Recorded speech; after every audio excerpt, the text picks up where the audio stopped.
ये आकाशवाणी गोरखपुर है। अब आप वेद प्रकाश पाठक से क्षेत्रीय समाचार सुनिए।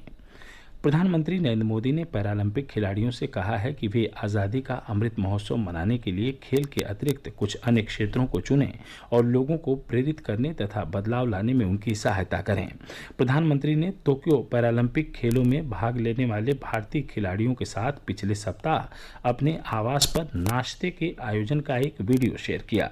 उन्होंने पैरालंपिक दल के अदम्य साहस और दृढ़ इच्छा शक्ति की प्रशंसा की। उन्होंने कहा कि कड़ी मेहनत के बल पर इन खिलाड़ियों ने प्रतिष्ठा हासिल की है। इस कारण लोग उनकी बात सुनेंगे और उनके विचारों को स्वीकार करेंगे। इस तरह वे देश में बदलाव लाने में बड़ी भूमिका निभा सकते हैं। मुख्यमंत्री योगी आदित्यनाथ ने आज संत कबीर नगर में 245 करोड़ रुपए लागत के विकास परियोजनाओं का लोकार्पण और शिलान्यास किया। लोकार्पित परियोजनाओं में नवनिर्मित जिला कारागार भी शामिल है। श्री योगी ने मुख्यमंत्री बाल सेवा योजना, शादी अनुदान योजना, विश्वकर्मा श्रम सम्मान योजना सहित अन्य योजनाओं के लाभार्थियों के सम्मान कार्यक्रम को भी संबोधित किया। उन्होंने कोरोना से जान गंवाने वाले सरकारी कर्मचारियों के आश्रितों को नियुक्ति पत्र भी वितरित किए। इस अवसर पर अपने संबोधन में मुख्यमंत्री ने कहा कि प्रदेश सरकार ने पिछले 4.5 वर्ष में 4.5 लाख से अधिक युवाओं को सरकारी नौकरी दी है। उन्होंने कहा कि आज प्रदेश की 30,000 महिला पुलिस अधिकारी और महिला आरक्षी मिशन शक्ति से जुड़कर राज्य की बेटियों और महिलाओं की सुरक्षा सुनिश्चित कर रही हैं।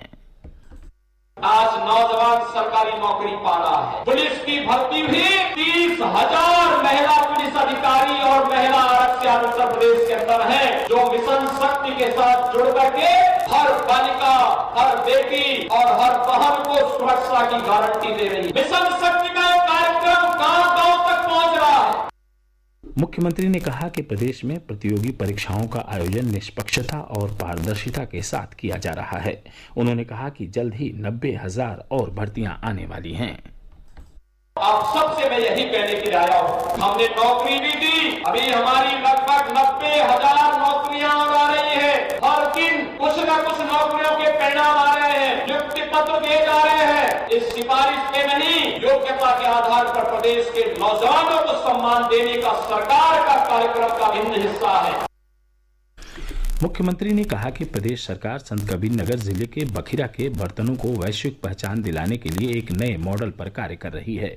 उन्होंने कहा कि इससे यहाँ के लोगों को स्थानीय स्तर पर रोजगार और स्वरोजगार प्राप्त होगा।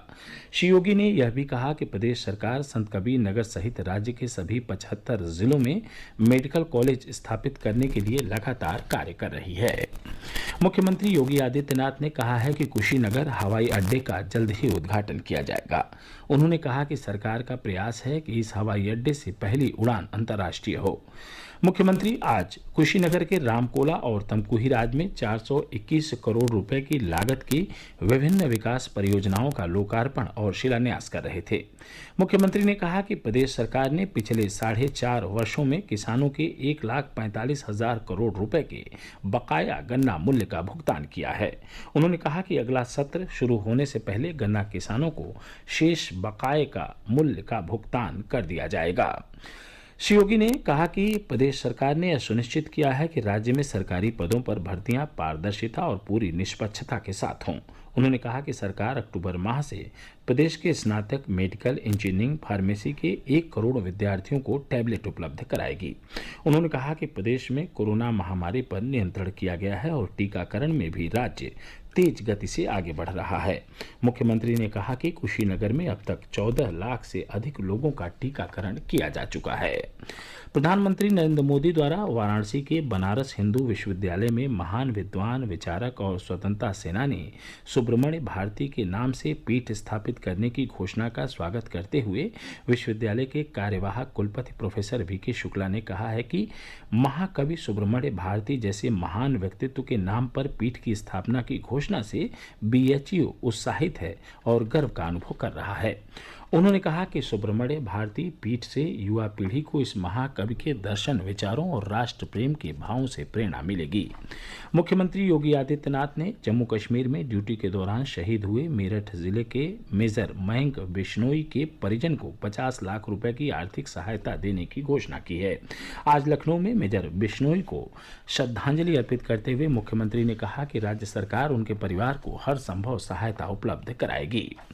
मेडिकल स्नातक पाठ्यक्रमों में प्रवेश के लिए पात्रता और प्रवेश परीक्षा नीट कोविड संबंधी नियमों का अनुपालन करते हुए आज संपन्न हुई। राष्ट्रीय परीक्षा एजेंसी ने देश विदेश के 202 शहरों में विभिन्न केंद्रों पर परीक्षा का आयोजन किया था। इसके साथ ही क्षेत्रीय समाचारों का यह बुलेटिन समाप्त हुआ। नमस्कार।